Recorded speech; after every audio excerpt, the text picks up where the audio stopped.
Hi friends, welcome to my kitchen. இன்றைக்கி நம்ம பண்ண போகிற ரெசிபி செட்டிநாட்டு ரங்கூன் புட்டு. இது வந்து ரவை வச்சு பண்ணுறது, ரவையும் தேங்காய் வச்சு பண்ணுறது. இது ஒரு ஸ்வீட் ரெசிபி, ஈஸியான ரெசிபி, சிம்பிளாக பண்ணிடலாம். சத்தான ரெசிபி கூட. வாங்க எப்படி பண்ணலான்னு பார்க்கலாம். ஃபஸ்ட் டைம் இந்த வீடியோ பார்க்க லைக் பண்ணுங்கள், ஷேர் பண்ணுங்கள், கமெண்ட்ஸ் கொடுங்க. வீடியோ பிடிச்சிச்சின்னா சப்ஸ்கிரைப் பண்ணுங்கள், கமெண்ட்ஸ் கொடுங்க.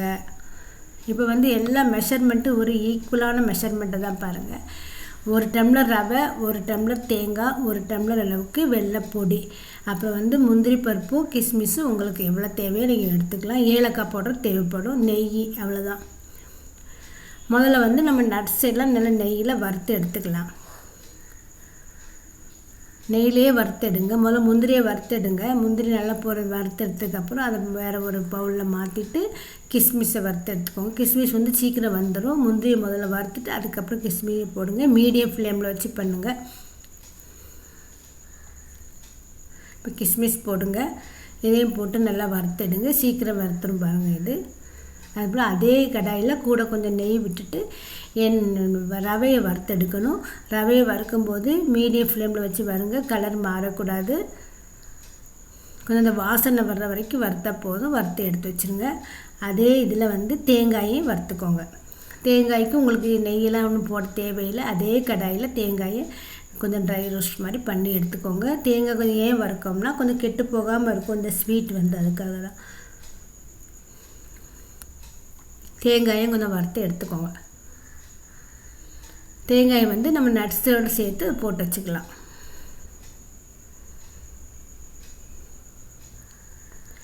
இப்போ வந்து அதே கடாய் எடுத்துக்கோங்க. ஒரே கடாய் தான். அதே கடாயில் வந்து ஒரு கிளாஸ் வெல்லம் எடுத்துக்கனால 3 கிளாஸ் தண்ணி விடுங்க. நல்லா தண்ணி கொதிக்க விடுங்க. வெல்லம் நல்லா கரைஞ்சிரும், வெள்ளைப்பொடியும் கரைஞ்சிரும், தண்ணியும் நல்லா கொதிக்கணும்.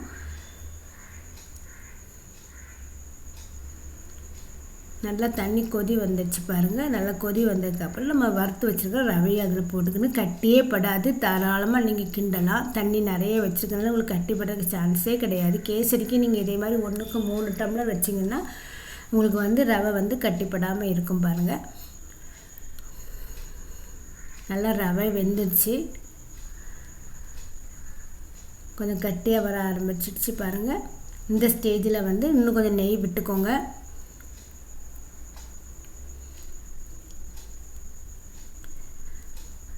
நெய் எவ்வளோ விட்டுங்களோ அவ்வளோத்துக்கு இந்த ஸ்வீட்டோட இது ரொம்ப நல்லாயிருக்கும். அப்புறம் ஏலக்காய் பொடி போட்டு நல்லா கிளறி விடுங்க.